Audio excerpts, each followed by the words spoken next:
السلام علیکم زما دوستانو، څنګه دي زما دوستانو؟ زما امید دی چې ټول به د خیریت سره یې.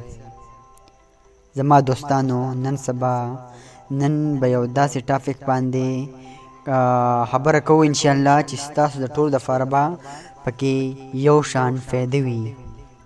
زما دوستانو، مونږ چې سوشل میډیا کې خپل ځان خپل نوم خورو، مونږ به څه کوو؟ د ټولو نه مونږ د یو بل سره اتفاق کوو. مونږ ته راشي د یوټیوب نه داسې نالج چې مونږ کې څه بدلی راولي، مونږ کې څه چینجنګ راولي، د هغې باوجود هغې بیا مونږ ته په ډېر منت باندې ووایي چې زما دا چینل سبسکرایب کا.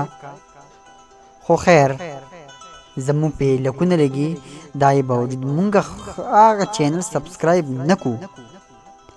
ولې؟ زمونږ به پیسې ځي که نه. نو پرېکاته کې ده پښتنو وروڼو چې کم سړی ته ریکویسټ کوي په دې سوشل میډیا کې کم سړی دی دا پیدا د امریکا نه مونږ ته راځي. دا انټرنیټ چې په کم ځای کې دی د دې موبایل ویلیو ډېره زیاته ده. نو مونږ له پکار دی چې مونږ پسې ریکویسټ وشي، مونږ ته څه نالج حاصل شي. نو پکار دی چې مونږ هغه له کم از کم لایک یا سبسکرایب خو ورکړو که نه. نو زما دوستانو، ما په دې کې خبر راوړی، خبر راځي اتفاق لا. مونږ به ټول لومبې یو بل سره اتفاق کوو. اتفاق نه کار واخلو زما دوستانو، نو انشاءالله مونږ ټول به کامیاب شو. او چې کم سړی یوټیوب چینل جوړول غواړي بالکل جوړ کړئ.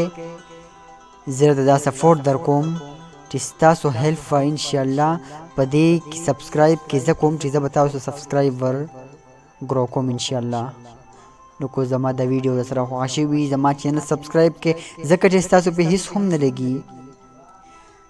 کو تاسو نالج ته میلاو شوي ویډیو مو خوښه شوي وي، نو در سره لایک کې او دعاګانو کې مې یاد ساتئ. د الله په امان.